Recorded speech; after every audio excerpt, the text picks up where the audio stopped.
Welcome back to another video on my channel, everybody. Thanks for tuning in. And in this video, I'm going to go into detail about how I use stop losses on options, how to properly use stops with options trading. I'm also going to go with 2 tips or tricks that you could use with ThinkorSwim to really get a good estimate or gauge about what your premiums are going to be based on what the stock price is at. Because with options, there are many factors that affect the premiums. So it's important to know what those premiums are going to be at when a stock is at a certain price. And if you haven't already, be sure to go follow my Instagram. I will link that in the description below. It's definitely worth a follow as I post trade recaps on a daily basis. I also post good charts, good tips in relation with options trading and my supply and demand strategy. So without further ado, let's get right into the video. So stop losses are very good because they prevent you from taking much bigger losses than you originally intend to. Stop losses also prevent emotional traders from holding on to losing trades for much longer than they should be. If you see a stock coming down and you don't want to sell because you think it's going to reverse, if you put a hard stop loss at an area, it's going to automatically sell your position for a loss. So because your emotions wanted you to hold on to that trade longer, what a stop loss is going to do is it's going to sell automatically for you. Therefore, your emotions will not dictate your trade. They'll not affect your losing position from becoming a much bigger one. Problem with trading or using stop losses for trading options is that option premiums are constantly changing. There are so many different variables that are going to affect the premium. You have theta, you have volatility. So it's very, very hard for you to understand where a stock is going to be in relation to the option premium. Therefore, putting hard stops on an option is something that I do not do. I do not put hard stop losses. So instead, I put what's called a mental stop loss. So if a stock comes to, let's say, the level of $311, I'm going to stop out mentally. Now, it's different from a hard stop loss because a hard stop loss will do it for you. A mental stop loss, you have to do it. You have to put your ego beside yourself. You have to stop out of the trade if it's losing, and you have to stop out of the trade if it's going against your plan. So that's the only problem with mental stop losses, is that you actually physically have to hit the button, whereas a hard stop loss, it's going to do it for you automatically. But with the constant variables that change the premiums with options, it's very hard to get a specific pinpoint area on a stock chart in relation to the option premium, because the premiums are constantly getting destroyed from, let's say, time decay through volatility. So because of the Greeks and the different variables that change the premium pricing, it's virtually impossible if you're trading close to expiration to put a valid stop loss at an area on a stock chart and get stopped out where you would want to on an option chart. So you have to use a mental stop loss with trading options. I'm going to show you tricks that you can use to get a good understanding where the premiums are going to be. But I do not use a hard stop loss because I've had times when I first started trading where I would put a hard stop loss. Let's say, I don't know, let's look at the stock chart. So right here we have SPY. Now let's say I wanted to get long at this, at the opening bell. We're coming out of a demand zone, and I want to get long, putting my stop loss below this low right here. Now, if I put my stop loss below this low, the price is at $310.97. Now, where is that on an option chart? You're gonna have to ask yourself. Now, if you go to a option chart where this is a SPY 313 call, it obviously will look the same as SPY, but the problem is if you put, let's say, a stop loss on where you entered. So we entered here on SPY, here on the option premium. The charts look very similar because obviously a call is a bullish position, so SPY is moving up. These are going to match identically. So we got long at this yellow circle. If we put a hard stop loss at, let's say, SPY at 310.97 and the option to 313 calls at 89 cents. If we were to get stopped out in relation to the option chart and the stock chart, we would get stopped out here on the option chart, which is lower than where we got in at. But if you were to look at the stock chart, the stock never broke low a day. So what I'm trying to say is that in hindsight, if let's say you're entering long down here, you're putting your stop loss below the low on the option contracts, not the stock, the option contracts, which is at 89 cents.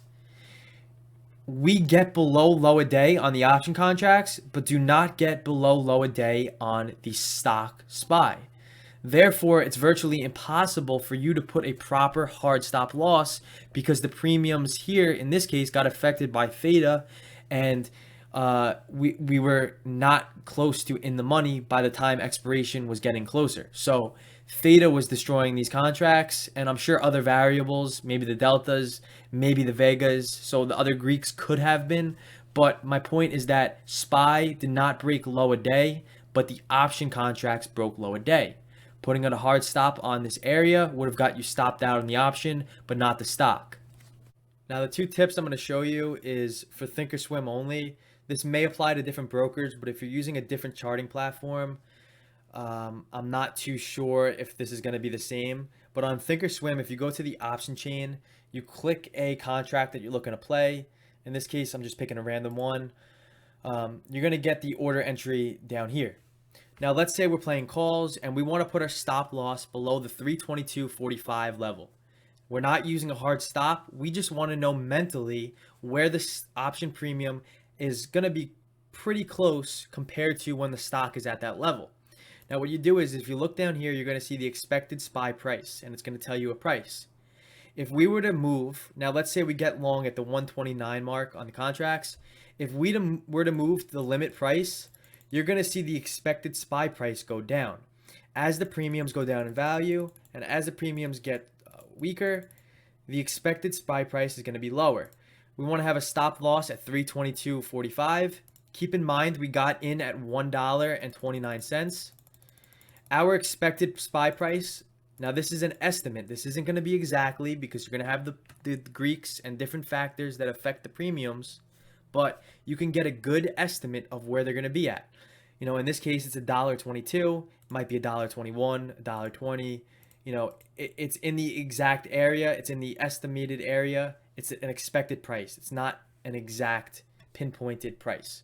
So we got in at 129. The premiums at 121 is going to be expected when SPY is at 322.46, which lines up with our 322.45 stop loss that we have in our head. So this will just give you a good sense of where the stock is going to be in relation to the premiums. Now, this next tip is going to be good if you want to just walk away from the trade. You don't care if it stops you out at a price that you're not comfortable with. This is a conditional type of order, so it's only going to trigger if you set your condition to be at a certain level. What I mean by this is that let's say we want to get stopped out of SPY at, in this case for simplicity purposes, $322 if we're in a long position. Now what you're going to do is you're going to go to the option chain. You're going to go to whatever contracts that you're in at. You want to make sure that you're selling them, you're not buying them, because we obviously have a position already. Now go to the settings bar or the settings button to the right of exchange right here. Click that, and what's going to happen is it's going to bring you up an order rules section. Now this is going to occur when a condition is met, and you're going to select what type of order that you want to get filled at.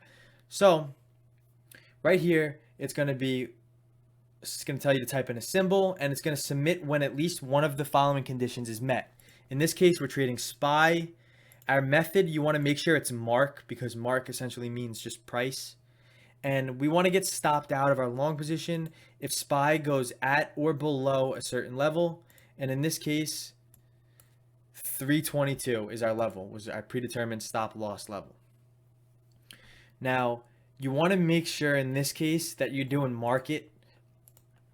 You want to be able to market order. If the spreads are tight, it's okay. So in this case, the spreads are 2 cents. So a market order on 2 cents is not going to be bad compared to a 50-cent spread. So in this case, we're market ordering. You want to make sure it's day. We're selling and make sure the quantity matches up to how many that we already have long. And then all you got to do is hit save, and it's going to send the order through. And then you could hit just confirm and send, and it's going to put your conditional order, and it's going to market order you out, only when SPY goes below $322. Like I said, if you're not paying attention to what the premiums are at, you don't care what they're going to be at when the stock goes below your level. You want to just walk away from the trade and make sure it sells you before and you're not holding on to a useless position. This will be a good way to do it.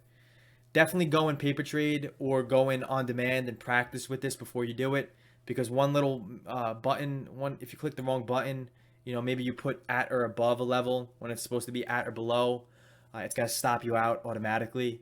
So just play along with this. This is what I use if I just want to walk away from the trade. Like I said, don't do it often, but the method that I do is that I know a good area of where my premiums are going to be by using this method, by going to limit, and fixing the limit price.